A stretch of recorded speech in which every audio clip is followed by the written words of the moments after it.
Listen, I went from hating myself when I look in the mirror and hating how I looked in photos to loving the way I look in photos and taking a bunch of them every time. I went from being that quiet girl at the back of the class, feeling so small because I didn't get the best grades and feeling like I didn't deserve to use my voice, to speaking on stages in front of thousands of people with audience including CEOs, VCs, interviewing celebrities and more. I am coaching people twice my age, twice my experience, way more experience than me, including directors and even a millionaire. I went from literally waiting at the school benches to see if I can join the cool clique and being disappointed when I couldn't, to feeling very comfortable with hanging out alone by myself and having friends that I can be completely myself around. If I can go from that quiet girl who just judges herself constantly to the confident person I am today, being able to coach and work with people that are way more experienced than me and who know way more than me, you can too. This is going to be the last confidence video you ever need to watch because we're going to talk about the scenarios that people don't really talk about. Like, what do you do if you're the odd one out of the clique? Or what do you do when you're clearly the least experienced person in the room and you're trying to convince yourself that you have a place in the table, but you feel like you literally have nothing to say? Let's start with what is the difference between internal versus external confidence. External confidence are things that you can do or that people can do for you that makes you feel more confident. So what are things that you can do to feel more externally confident? Things you can do would be what you wear, wearing something that makes you feel confident, putting on makeup so that you feel more presentable, you feel more confident, breathing and grounding techniques before you speak. Because when you're going to speak, sometimes you might feel kind of nervous and your heart beats really, really fast, or you tend to speak really, really fast. So breathing and intentionally slowing down your breathing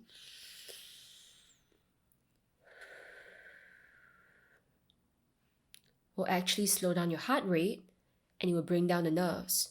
So those are breathing and grounding techniques, affirmations that you tell yourself. You can also do Amy Cuddy's power poses.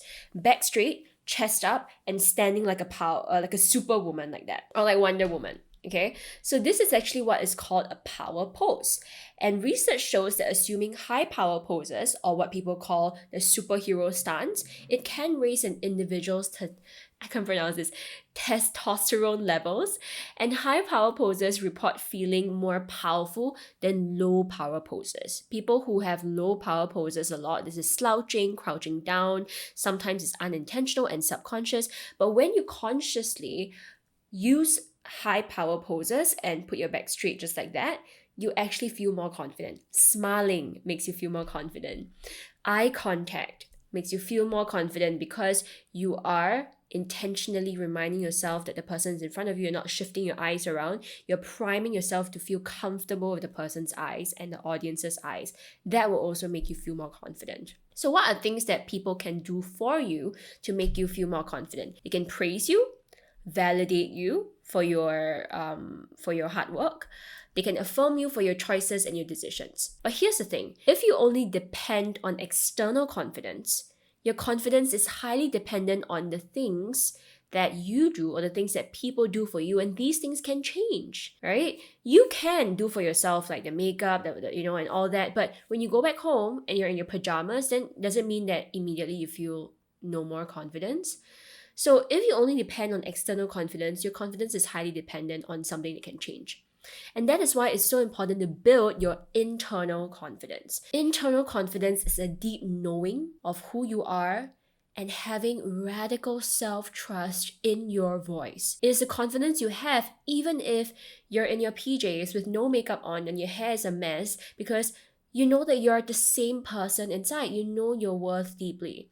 Having internal confidence will help you make decisions without needing someone else to validate them. It will help you enter a room full of strangers and feel perfectly assured. It will help you feel completely okay not knowing how to answer a question that is not in your area of expertise. And the only way for you to create internal confidence, it has to start with clarity. Okay, the way for you to create internal confidence is to start with clarity. That allows me to move on to number 2. You create internal confidence with clarity. Clarity creates confidence.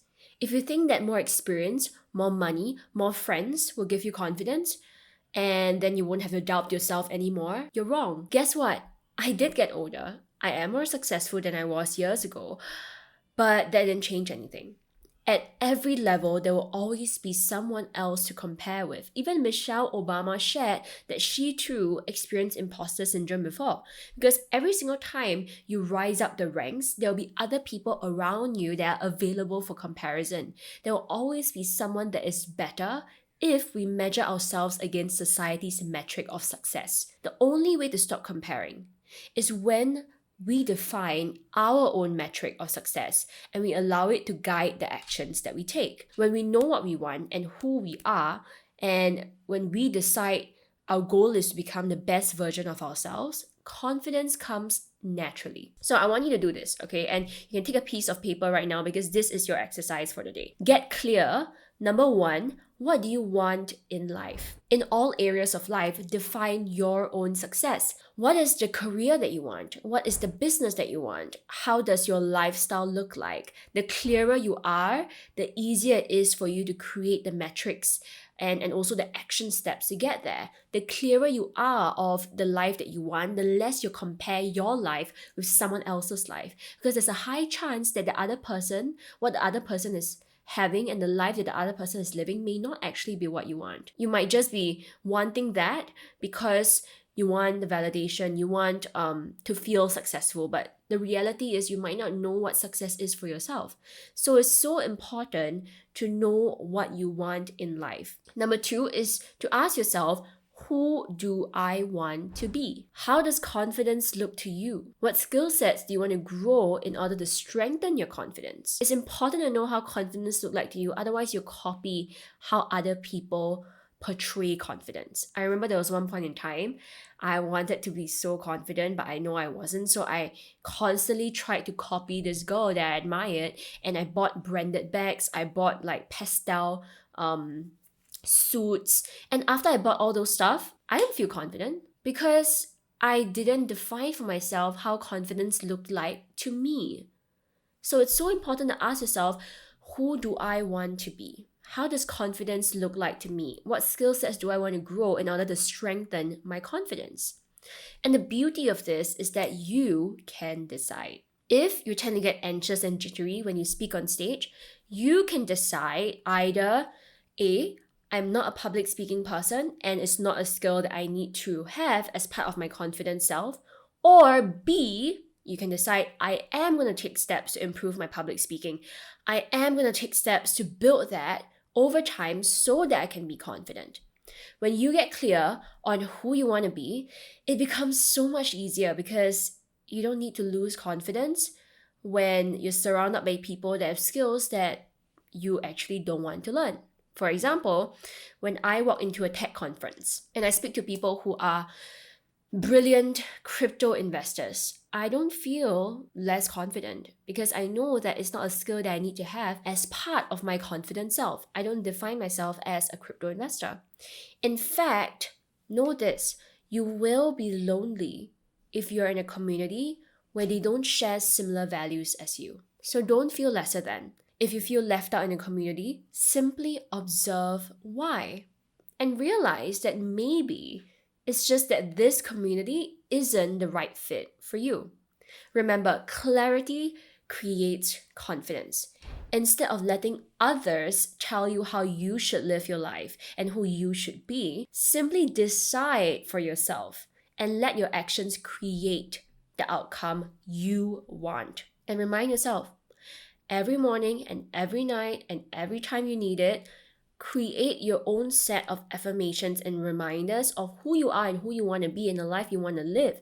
Remind yourself of what you want, who you want to be, and live your life accordingly. Every time you find yourself comparing yourself with someone else, remind yourself, hey, I want to be this, and this is the life I want. It is not their life, it's my life. And what's going to happen is you're going to shift your focus away from them and start focusing on what you are working on, your life, which is a body of work that you're creating for the rest of your life. Remember, clarity creates confidence. So get clear of what life you want and who you want to be. And that brings me to number 3. Decide the frame that serves you.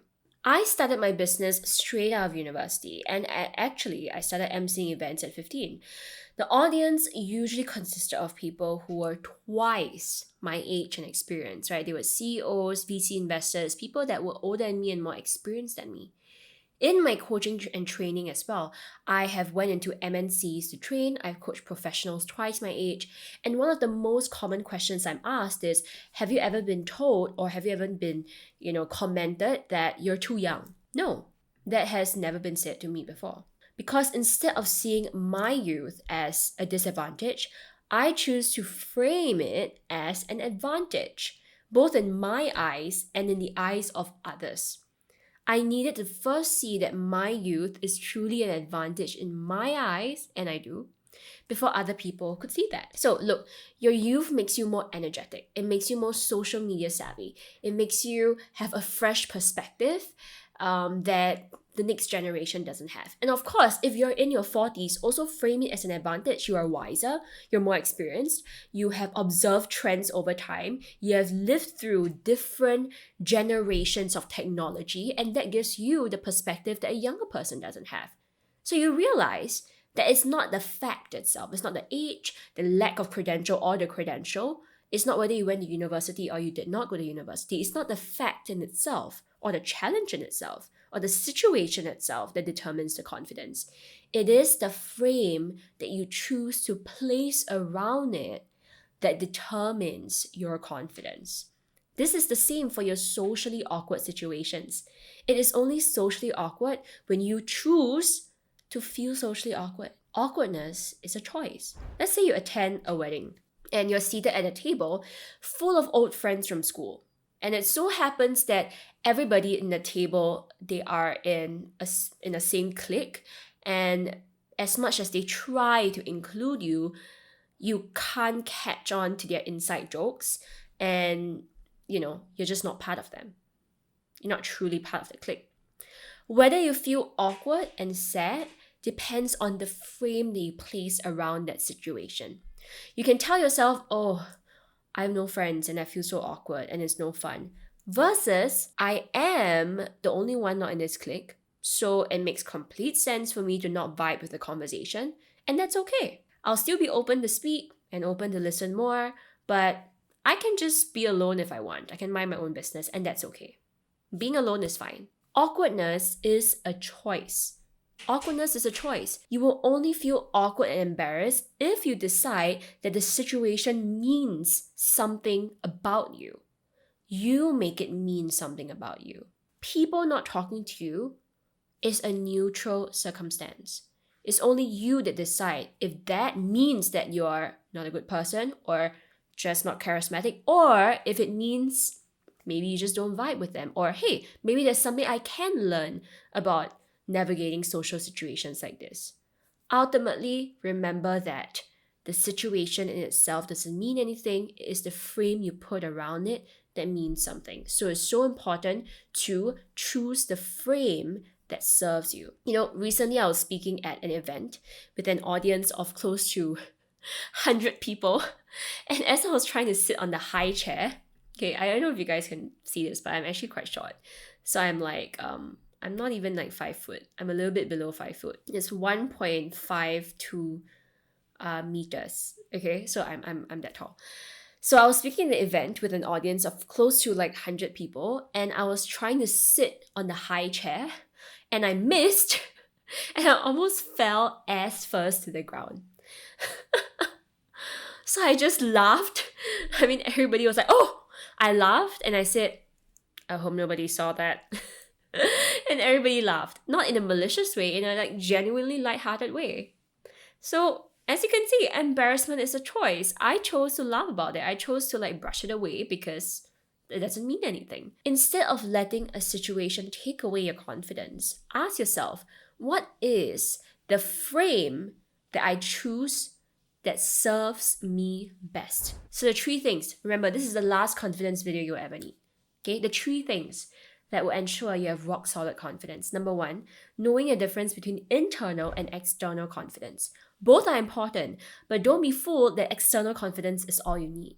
Sometimes I have internal confidence, but externally I still need the breathing techniques. I still need to ground myself. So it's so important to have both internal and external confidence. Know the difference and make sure you build your internal confidence, that deep knowing of who you are, and trust in your voice, and use external confidence techniques to remind yourself and to serve you depending on the challenges that you take on along the way. Number 2, clarity creates confidence. Get clear of what you want in life and who you want to be in life, and ensure that you're simply acting in accordance to your definitions of these two and not looking at other people and being jealous of what they have. And number 3, decide the frame that serves you. Remember, awkwardness, embarrassment, feeling lesser than, it is a choice. Remember that the situation itself is neutral. You get to decide the frame that you put around it that serves you best. Just know this. You already have everything you need to be confident. You simply need to see it by doing the clarity, self-awareness work, and always choosing to see things in a way that serves you best.